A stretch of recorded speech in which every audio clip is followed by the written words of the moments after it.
Gregg Berhalter defends decision to play USMNT vs Honduras in freezing conditions.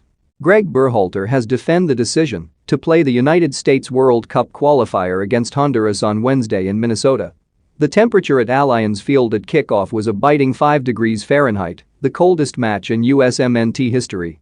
It was cold enough to force a number of players into wearing thermal clothing on the field, while Honduras starts Luis Lopez and Ramel Quioto were put out of action at halftime due to hypothermia.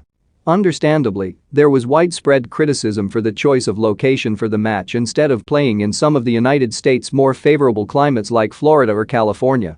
But Berhalter defended the decision, insisting it was important to maintain regularity after a cold weather match against Canada at the weekend. He also insisted the hosts did everything they could to make Honduras feel comfortable.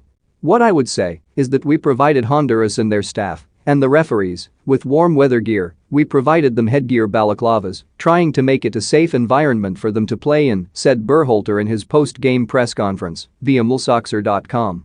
"When we scheduled this game in this location, you have to go by average temperatures, daily average temperature, and it was the best guess. We wanted to minimize travel. We knew we were going to be playing in cold weather in 2 of the games and we figured to do it in the 3rd game as well instead of switching climates.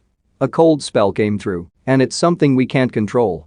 But all we can do once that happens is try to mitigate the risk by having warm weather gear and going out there and competing, and we did that. At least on the pitch, the decision paid off." The USMNT completely dominated Honduras in a convincing 3-0 win, with goals from Weston McKennie, Walker Zimmerman, and Christian Pulisic getting the job done. Of course, given the disparity in quality between the 2 teams, there's an argument to be made that the USMNT could have achieved a very similar result in warmer climates. But Berhalter doubled down, insisting the conditions were comparable to those the USMNT face when traveling to Central American countries, where temperatures can often climb to a blistering 90 degrees with suffocating humidity.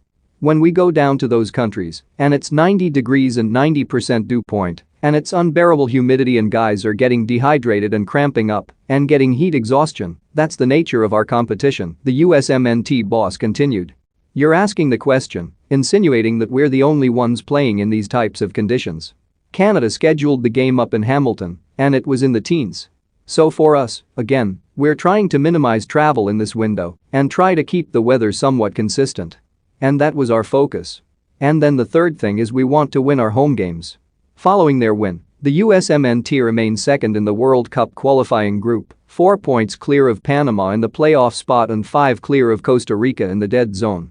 Their final 3 matches in the battle